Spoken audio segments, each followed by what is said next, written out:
ना वे सपने सलामत रहेंगे, ना वे आंखें जो हिंदुस्तान की ओर उठेगी। गजनी के महमूद को तो आप सब जानते हैं। 17 बार भारत पर रेड की और इन रेडों में सोना, हीरा, चांदी, मोती इस तरीके की चीजों को लूट कर ले गया।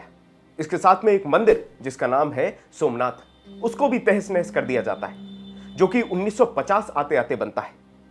अब मजेदार बात यह है कि इस लूटपाट के बाद गजनी का हाल यह था कि कुछ सालों के लिए गजनी को टैक्स फ्री कर दिया था। कुछ मायनों में देखें तो दुबई बन गया था गजनी। एक और मजेदार बात यह है कि यह 1000 से 1025 तक के इस सिलसिले में हमें यह पता चल गया था कि गजनी और सेंट्रल एशिया के इलाकों में किस तरीके की स्थिति है। आज अगर मैं बताना चाहूं तो उदाहरण के लिए इस तरीके से समझिए कि खाने वाले 50 हैं और रोटियां सिर्फ 5।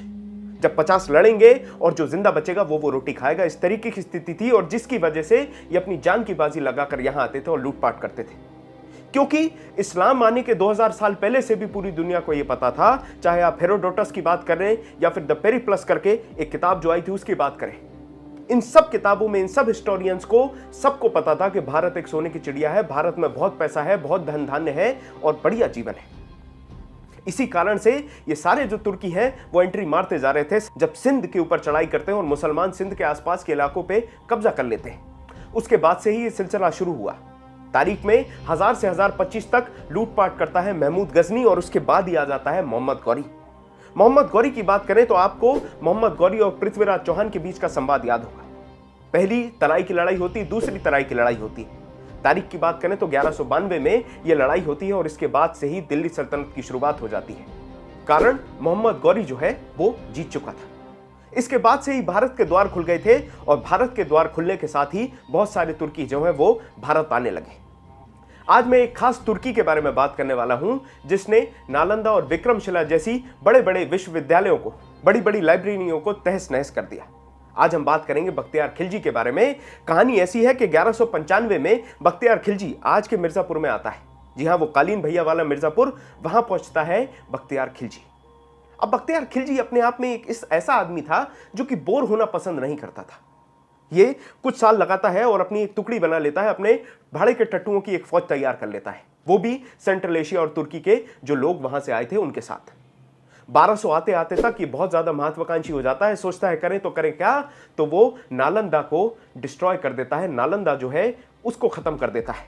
कहा जाता है कि 6 महीने तक जलती है और बख्तियार खिलजी 2 लोगों के ऊपर अपना पूरा रोष, अपनी पूरी गुस्सा उतारता है। सबसे पहले ब्राह्मण और दूसरे बुद्ध। मजे की बात यह है देखने वाली कि थोड़े दिन बाद ही नालंदा के विक्रमशिला को भी खत्म कर दिया जाता है। हालांकि हिंदुओं और बुद्धों के ऊपर बाकायदा रोष निकाला गया, काफिर कह के इनको परेशान किया गया, इनकी जान ले ली गई, पर खासा देखा जाए तो बख्तियार खिलजी बुद्धों को लेकर कुछ ज्यादा सख्त था। शायद इसका कारण यह माना जाता है कि पहले बख्तियार खिलजी या इनके जो एंसेस्टर्स, इनके जो पूर्वज हों वो बुद्ध रहे हों और इनको बेहतर मुसलमान सिद्ध करने के लिए बुद्धों को मिटाना हो। यह ऐसा कहा जाता है, इस तरीके की कैलकुलेशंस लगाए जाते हैं। अब बात को आगे बढ़ाएं तो बख्तियार खिलजी नालंदा और विक्रमशिला को बर्बाद करने के बाद फिर बोर होने लगा। उसके पास कोई रास्ता नहीं था और कोई उसको खबर देता है कि पास में एक बंगाल नाम का राज्य है जो कि काफी पैसे वाला है। तो बख्तियार खिलजी अपना सामान उठाता है और कहता है चलो बंगाल। रास्ते में जो भी पड़ता है, झारखंड के जंगल पड़ते हैं और भी जगहें पड़ती हैं, तीर्थ यात्री पड़ते हैं, उन सबको लूटता पाटता बलात्कार करता हुआ आगे बढ़ता है बंगाल। अब जब वो बंगाल पहुंचता है तो बंगाल में लक्ष्मण सेन नाम के राजा हुआ करते थे। कहानी ऐसी है कि लक्ष्मण सेन के सामने बख्तियार खिलजी आ जाता है। उस समय लक्ष्मण सेन जो है वो गिनी चुनी छोटी सी टुकड़ी के साथ जा रहे थे और इसी समय बख्तियार खिलजी इनके ऊपर हमला करता है। किस्मत की बात यह है कि लक्ष्मण सेन वहां से बच जाते हैं और फिर बंगाल और बख्तियार खिलजी की तुर्की फौज लगभग 50 साल तक एक दूसरे से लड़ती रहती है बंगाल पर कंट्रोल हासिल करने के लिए। पर बख्तियार खिलजी की पर्सनालिटी के बारे में एक बात मैंने आपको बता दी है। बख्तियार खिलजी बड़ा ही इंपेशेंट आदमी था, बहुत जल्दी बोर हो जाता था। लगभग बंगाल के हमले के 2 साल बाद बख्तियार खिलजी और बोर हो जाता है। वो कहता है अब करें तो करें क्या। और यहीं पर बख्तियार खिलजी को एक आइडिया आता है कि हम हिमालय को पार करेंगे और तिब्बत का जो राज्य है उसको जीतेंगे। अब जब तिब्बत के राज्य को जीतने की बात करी जाती है तो उसको तिस्ता नदी पार करनी थी। तिस्ता नदी को पार करके बख्तियार खिलजी पहुंचते हैं कामरूप राज्य में, जो कि आज का आसाम है। वहां पर भी रास्ते में वही लूटपाट, बलात्कार, इस तरीके की स्थितियां बनाते हुए जाते हैं और कामरूप के राजा से कहते हैं कि हमें आपके कुछ फौजी चाहिए क्योंकि हमें तिब्बत का जो राज्य है उसको जीतना है। अब कामरूप का राजा थोड़ा सा चालाक था, उसने जो सोल्जर्स है उनकी सप्लाई में डिले कर दिया। उन्होंने कहा कि समय लग रहा है, थोड़ा समय दीजिए। लेकिन बख्तियार खिलजी बड़ा ही इंपेशेंट आदमी, बड़ी जल्दी बोर हो जाता है, तो वो अपने आप से ही अकेला जाने लगता है, आगे बढ़ने लगता है। किस चीज के लिए? तिब्बत पर चढ़ाई के लिए। रास्ते में अलग अलग पुल आते हैं जिनसे उनको नदियां पार करनी थी। पर्टिकुलर स्टोन ब्रिज या फिर पत्थरों के पुल की बात करी जाती है, उसको पार करती है बख्तियार खिलजी की फौज और आगे जाने लगती है। पर जैसा बख्तियार खिलजी ने सोचा था वैसा हुआ नहीं, स्थिति और विषम होने लगी और उनको वापस लौटना पड़ा।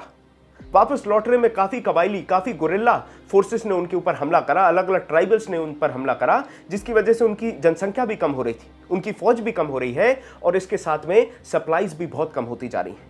ऊंचा पहाड़, सप्लाईज कम, ऐसी स्थिति आ गई थी कि फौज को अपने खुद के घोड़े ही खाने पड़े थे।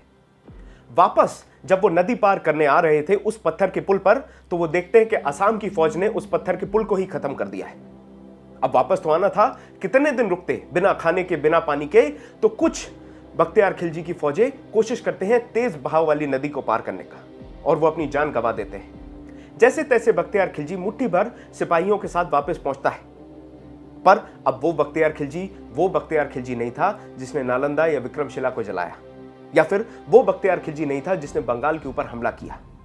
अब वो सिर्फ एक छोटा सा सरगना रह गया था और बहुत ही दुखद बात यह है कि आप देखेंगे कि उसी की फौज के एक सिपाही ने उसको मार डाला और यहीं पर बख्तियार खिलजी का अंत होता है। पर इसके साथ में ये जो टर्किश इन्वेजन है, ये जो बार बार आना, मंदिरों को बर्बाद करना और लूटपाट करना, ये खत्म नहीं हुआ था। ठीक उसके कुछ साल बाद 1235 में उज्जैन नगरी को लूटा जाता है, महाकाल की नगरी को लूटा जाता है और इसी तरीके से यह सिलसिला काफी लंबे समय तक चलता रहेगा।